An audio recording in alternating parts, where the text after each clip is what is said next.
Hello, me again. Thank you for coming on to back to the final session. We have provocation, and then we have a panel, and then, as I said, I will tell you the location of the secret drinks shortly. You know where they are, I'm sure, but I'll tell you anyway. It's very exciting for me to be able to introduce our final provocation. I had a very joyous experience of sitting next to Myra Appannah at dinner last night. And for some reason, we don't really know why, we ended up doing sort of regional and national accents to each other. We literally don't know why. We do, it's called wine. But I did promise her, and I intend to keep my promise, that I'd do this next bit in my own actual accent from where I'm actually from in Bolton. All right. So, Myra, it's brilliant to have you with us for a provocation. So I'm not going to do that. That is actually my accent, though. So Myra is a writer, director, and immersive technologist. She is the force, and that is actually the accurate word, behind Somni, which is as you'll see, I think she's going to take you through some of it, an immersive interactive project. She's worked with Adidas and Jaguar and Guinness, and she's here to do provocation, talking about how she believes, how she works in a multidisciplinary way. Myra, I did some of it in Bolton, is that all right? Ladies and gentlemen, Myra Appannah.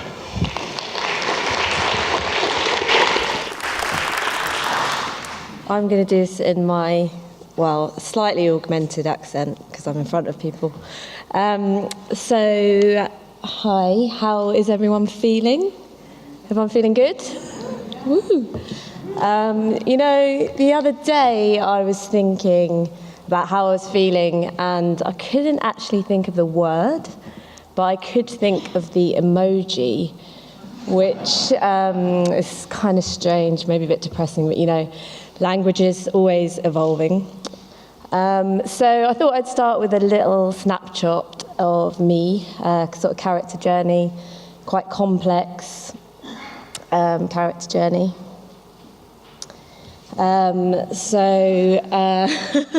Just to sum it up, I sort of didn't come from a place where creativity was necessarily an option, but making money was definitely an incentive. So I studied economics, went to business school, and kind of started feeling a bit unfulfilled and a bit lost, and looked towards creativity, and that led me to advertising, where I could sort of be near creative, and then eventually I wanted to be let in. But the doors were kind of closed because my background was analytical, and I didn't really have the skills, developed skills. So then I went back to the geeking and started to look at craft and technique in creative and writing and directing. And that kind of led me to sort of see the places where I was working as quite hierarchical and conservative, and wanted to sort of break out of that. And I set up my own immersive theatre company, doing experiences for people that don't really consider themselves, as I didn't, an audience of theatre or even film. And from there, I pitched for kind of immersive productions alongside doing my own, and that led me to Somni. And this is the trailer. Who have you been sleeping with? I slept with Somni. It was the best night of my life. I always felt uncomfortable in my own skin. That was before I slept with Somni. Now I feel like a real woman. In my dream, I am better. I fly higher. I sleep, and now I am rich. I was no one before Somni. These days, everybody knows my name. They laid me down. They stood over me and watched me sleep. I felt safe in their hands. I slept with Somni, and now I have it all. We are Somni. Sleep with us.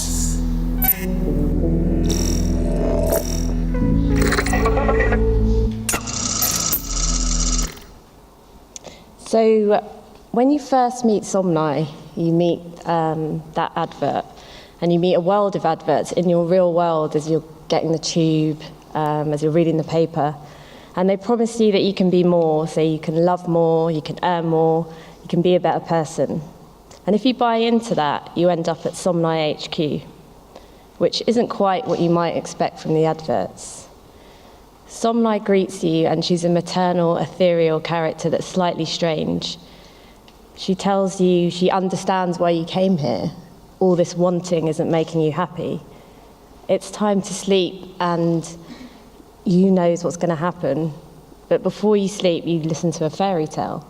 And it's dark, and it tells a tale of someone who wants more, but has to go on a journey to find out if that's what's really making them happy. She lays you down to sleep, and you enter a dreamy, lucid hypnosis. And there you encounter a bioluminescent world, and you begin to dream lucidly. The next thing that happens is you awake in your dreams, and you're flying. Geese fly ahead of you, starlings flutter about you, and you head towards the sun. You're dreaming lucidly now. And you are walking further and further the bridge back to your subconscious mind. And as you walk that bridge, you must walk over missing planks and face precipices and see each other, and she warns you not to lose each other in this dream. You need each other. And as you get deeper, things get weirder, quite a lot weirder. Psychedelic forests and lakes that you see your reflection in. But when you take off the mask that you've been wearing, your sleep mask that has enabled you to dream like this, you notice one of your group is missing. And you go down a lift, industrial lift, that looks like a real exit. And you descend. And when she opens the lift for you, there are 2 doors. Now, you could always go and find this person that has seemingly left you, that you've been told, might have been told is sick, unwell, overwhelmed by the experience, or you can carry on and get what you came for. And if you carry on and get what you came for, which is everything that you've always wanted, you face a dream that is sicker than you are. Things get really weird. And if you choose to save them, things get dark.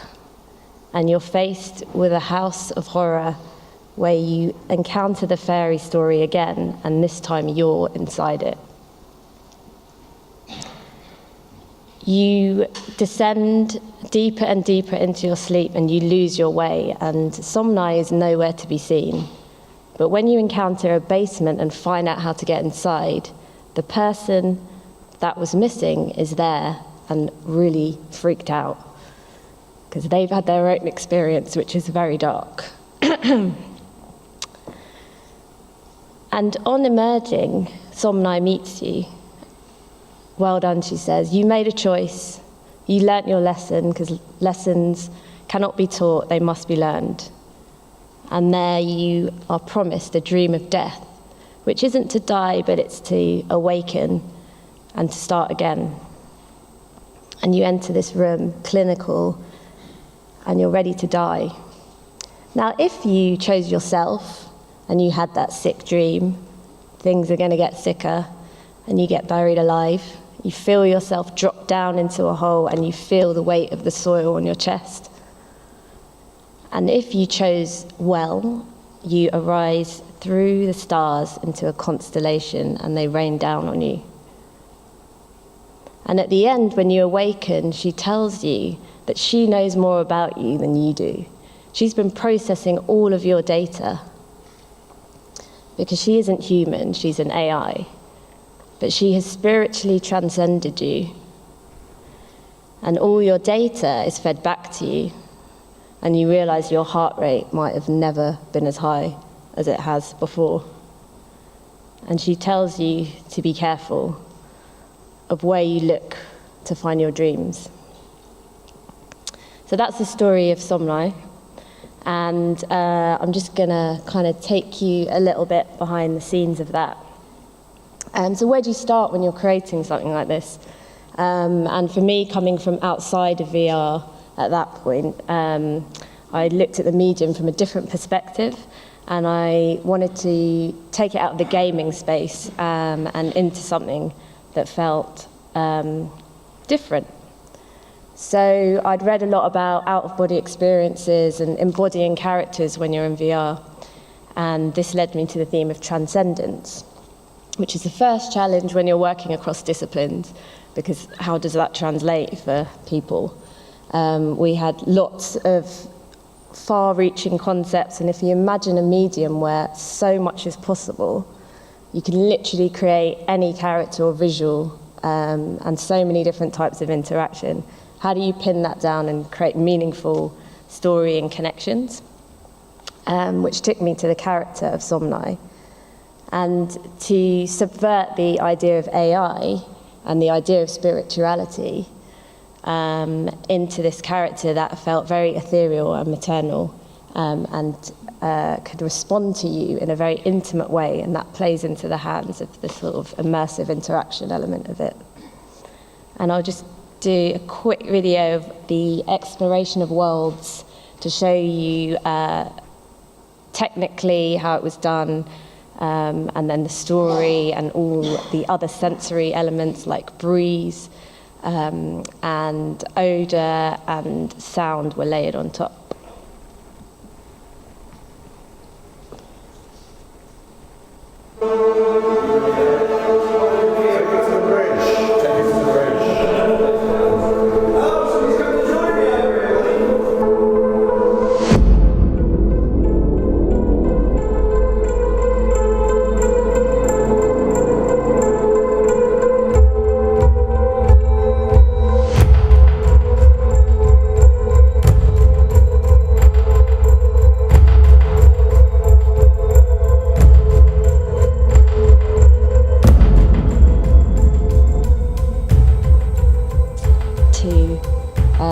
I really want to show you more, but I'm going to run out of time. So the possibilities situation is everyone's coming from different disciplines and they have an implicit and expansive understanding of that discipline. So how do you stop it just going wild, which it did at first, and there are lots of psychedelic iterations of all the different worlds that you go through. And then, trying to bring it back to create something that fit within the story led to lots of storyboarding. Really simplistically, something like an audience map that you start to explore branching storylines and themes and narratives coming together. And at this point, there was an intersection of finding a venue, so everything was happening in parallel. So mapping that over the venue, which was two stories of converted warehouse space. So that got quite complicated. And then getting into the nitty-gritty of architecture. So I'll just give you a quick look at just one really simplistic application of storytelling. So lots of these disciplines have never encountered storytelling format or structure, let alone in a kind of responsive, immersive environment. So it's kind of like, what are the objectives for each scene and what are the elements that play into each scene?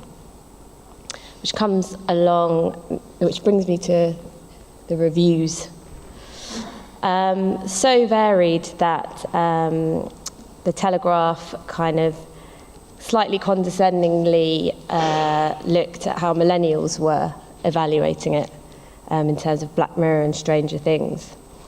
But millennial publications kind of finding something different and unique and special in it, which made me think about where are we as artists? Because coming together like that without one solitary figure who owns the kind of product and the creative made me think about that kind of legacy of creative. I know I've put myself in a slide with Bach and Goethe, but in my dreams. Coming from the artisan, Bach was someone who considers himself a maker, a craftsman. Goethe belonged to a generation of the 18th century, which was more about the genius and the solitary individual owning creativity. Saul Bellow, by the 1940s, was a professional creating art. He went to Paris to write on an assistant professorship. And today, people like me are called or labelled creative entrepreneurs and have a wide subset of skills.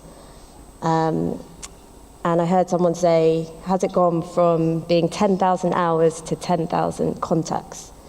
Which made me think about how can we maintain depth of practice and breadth of expertise along this journey.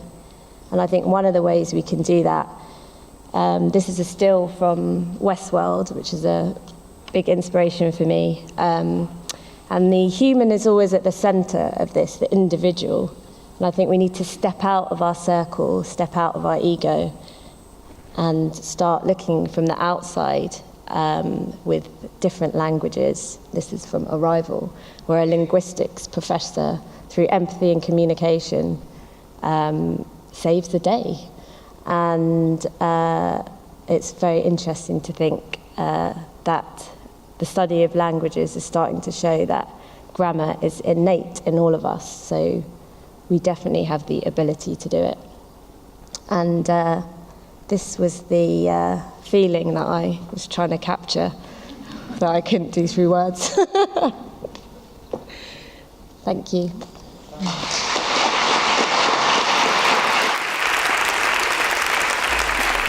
Thank you, Myra.